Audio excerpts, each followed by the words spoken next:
You do not send volunteer pilots in outdated fighters to stop an empire.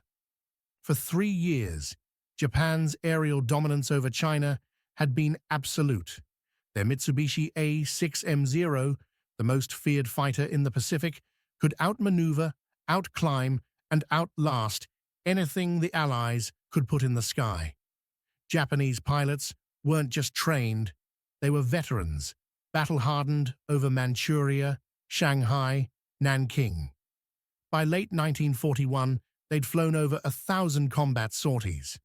Many had more kills than entire Allied squadrons. The assumption was universal.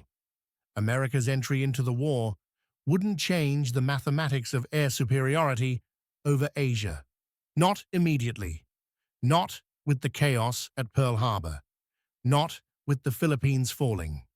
Not with the entire Pacific Fleet crippled. Every strategist, every intelligence officer, every combat analyst agreed it would take years to rebuild, retrain, and redeploy forces capable of challenging Japan's aerial empire. But in the spring of 1942, one ragtag group of mercenaries flying cast-off aircraft did something no one thought possible. They shattered the myth of Japanese invincibility in the skies over China. And they did it with American audacity that rewrote the rules of air combat. His name was Gregory Boyington, 29 years old, former Marine Corps pilot, discharged for insubordination and debt. By December 1941, he was technically a civilian, recruited into a clandestine operation that shouldn't have existed. The American Volunteer Group, the AVG. History would call them the Flying Tigers. They were mercenaries, technically, recruited by retired Army Captain Claire Chennault, a man the U.S. military had pushed into retirement for his radical theories about fighter tactics. Chennault believed speed and firepower could beat maneuverability. The brass called him a dreamer, so he went to China and convinced Chiang Kai-shek to let him prove it. The deal was simple: $600 a month salary, $500 bonus for every confirmed Japanese aircraft destroyed. No questions asked about why you left your previous service. 100 pilots, 200 ground crew, all volunteers, all deniable. Their aircraft? Curtiss P-40 Warhawks, obsolete by 1941 standards, slower than the Zero in a climb, less maneuverable in a turn. The P-40 had exactly two advantages. It could dive faster, and it could take more punishment. Chennault's plan was to exploit those two things and ignore everything else.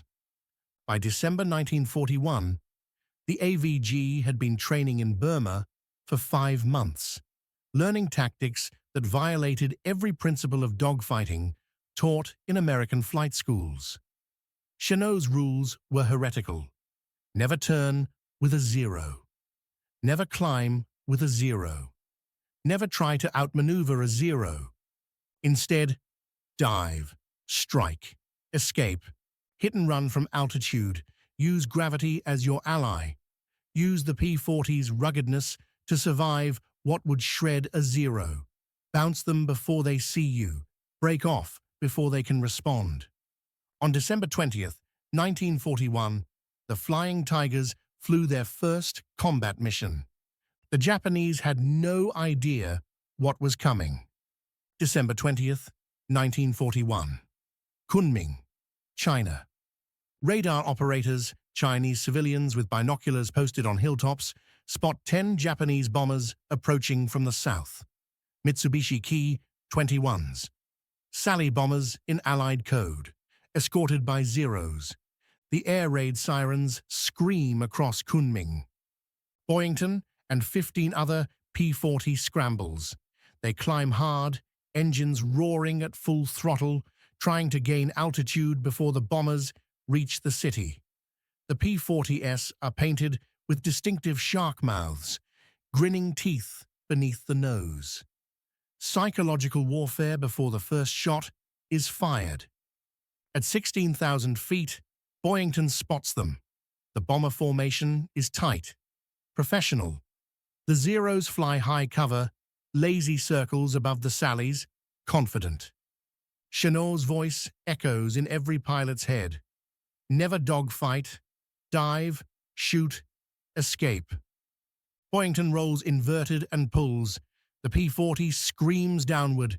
Speed builds, 250 knots, 300, 350. The wings shudder.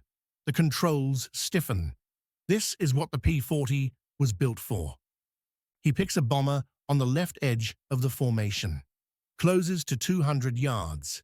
The 6.50 caliber machine guns in his wings roar.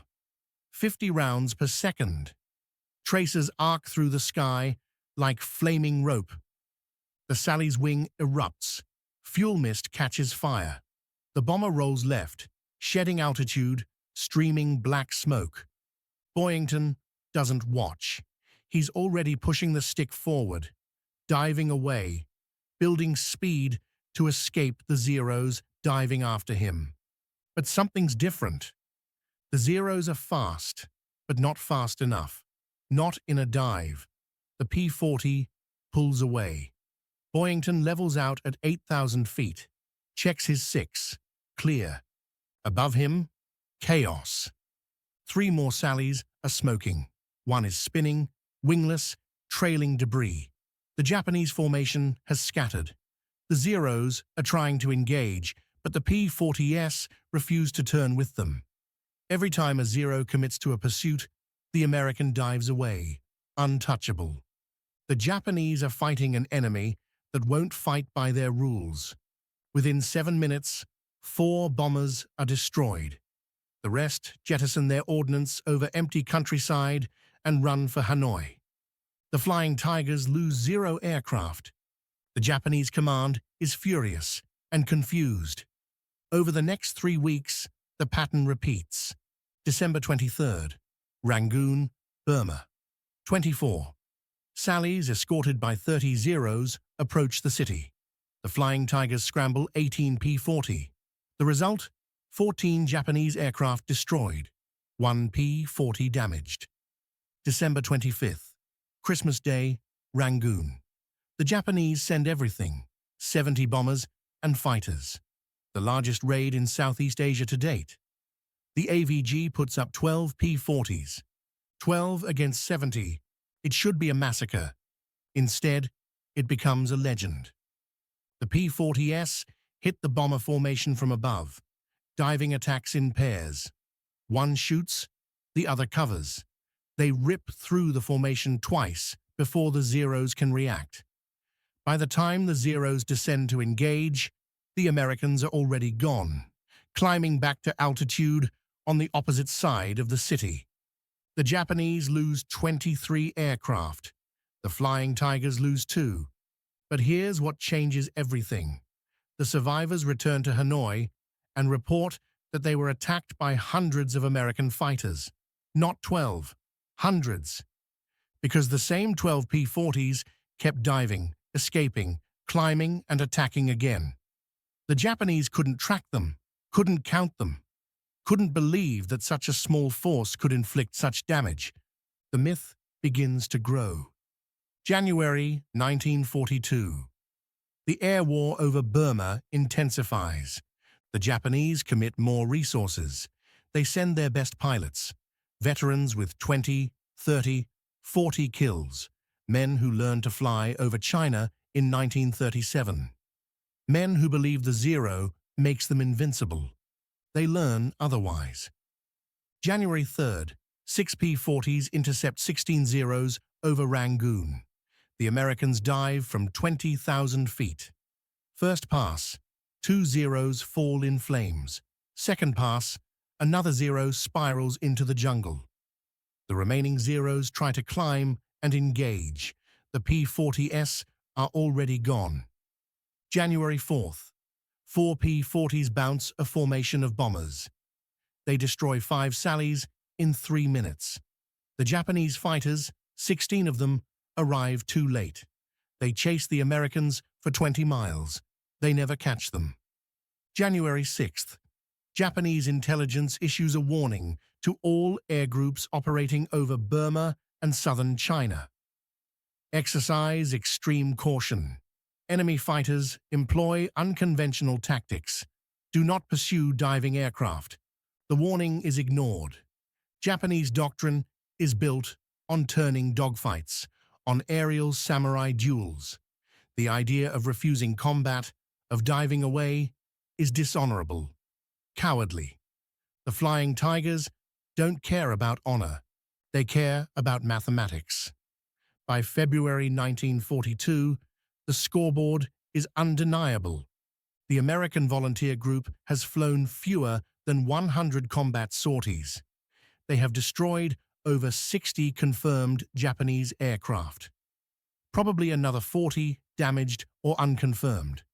Their own losses: 4 P-40s destroyed in combat, 3 pilots killed.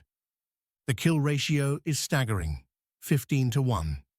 Japanese bomber crews begin refusing missions over Flying Tiger territory. Zeros, previously aggressive and confident, start breaking off engagements the moment a P-40 dives. But the most telling change happens in Japanese intelligence briefings. They stop calling them American volunteers. They start calling them akuma, devils. March 24th, 1942. Magwi Airfield, Burma. The Japanese decide to end the Flying Tigers once and for all. They launch the largest coordinated air raid in the theater. Over 150 aircraft, bombers and fighters, targeting Magwi, one of the AVG's last operational bases in Burma. The Flying Tigers have 8 airworthy P-40s. 8. The ground crews hear the bombers before they see them. A low rumble, then the sky darkens with sallies. 60 bombers in tight formations. Above them, 70 Zeros. The P-40 scrambles. No time to climb to altitude. No time for Chennault's ideal diving attack. They claw for height as the first bombs fall. Explosions ripple across the airfield. Fuel dumps erupt. Barracks collapse. But the P-40s are already airborne, scattered, climbing in different directions. Boyington leads 3 others into a slashing attack on the bomber stream. He doesn't aim for kills. He aims to disrupt, to panic, to make them break formation. It works. 2 sallies collide trying to evade. A third jettisons its bombs early and banks hard, exposing its belly to another P-40. The 50 cals shred the bomber's fuselage. It breaks apart in mid-air. The Zeros dive to protect the bombers. Finally, a turning dogfight. Exactly what the Japanese want. But the P-40s still refuse. Every time a Zero commits, the American dives, builds speed, escapes, then climbs again, repositioning for another slashing attack. The battle lasts 30 minutes. The Japanese lose 27 aircraft. The Flying Tigers lose 1 P-40, shot down while trying to land on the cratered runway. Magwi Airfield is destroyed, but the Flying Tigers survive. If you find this kind of untold history as fascinating as we do, we'd be honored if you'd hit that subscribe button. We believe these stories of audacity and tactical genius deserve to be told, and by subscribing, you help us ensure they aren't forgotten. April 1942. The air war shifts. The Japanese stop sending large formations into Flying Tiger airspace. Their bomber crews, those willing to fly at all, request maximum fighter escort and fly at night when possible. Japanese pilots begin carrying personal letters home before missions over China. They don't expect to return. In Tokyo, naval intelligence analyzes the losses. They estimate the American force at 200 to 300 aircraft based on the sortie rates and damage inflicted. The actual number never exceeds 80 operational P-40s, and most days, fewer than half are airworthy, but the psychological impact is total. By July 1942, when the AVG is officially dissolved and absorbed into the U.S. Army Air Forces, their record is final. 297 confirmed Japanese aircraft destroyed, 14 AVG pilots killed in action, a kill ratio of 21-1. No unit, American, British, or Soviet, would match it for the rest of the war. What the Japanese didn't understand was that the Flying Tigers weren't just winning air battles. They were proving a theory. Chennault's tactics, the ones that got him forced into retirement, weren't just effective. They were revolutionary. Every American fighter squadron that deployed to the Pacific after 1942 studied the Flying Tigers, the boom and zoom, the refusal to dogfight, the emphasis on speed and altitude over maneuverability, the P-38 Lightning, the F-6F Hellcat, the P-47 Thunderbolt. Every major American fighter designed after 1942 was built around Chennault's principles: heavy firepower, high diving speed, ruggedness. The Zero, once invincible, became a liability. Its lightweight construction made it fragile. Its maneuverability meant nothing if the enemy refused to turn. By 1943, Japanese pilots faced a choice: engage American fighters and die in a dive attack, or avoid combat entirely and let the bombers through. Most chose the latter. The Flying Tigers didn't just kill 297 aircraft, they killed the myth of Japanese air superiority.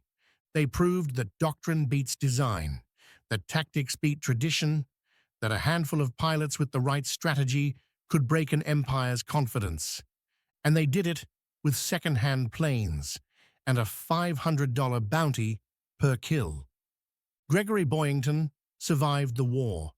He returned to the Marines, led the famous Black Sheep Squadron, and was eventually shot down over Rabaul in 1944. He spent 20 months as a POW.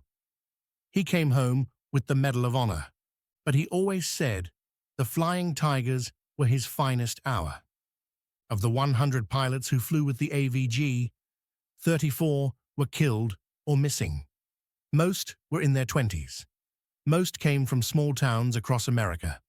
Farm kids, mechanics, college dropouts, men with nothing to prove except that courage doesn't require a parade.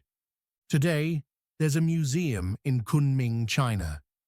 Inside, next to faded photos and rusted P-40 fragments, there's a plaque. It lists the names of every Flying Tiger who flew in combat. Tourists walk past it without stopping, but the Chinese remember because in the darkest months of 1942, when their cities burned and their armies retreated, a handful of American volunteers proved that empires could bleed. If this story moved you, please hit that like button. Every click tells the algorithm this piece of history is worth remembering. We're dedicated to rescuing these forgotten stories from the archives. If you want to join us on this mission, please subscribe and turn on notifications. Where are you watching from? Drop a comment with your city or state and tell us if someone in your family served.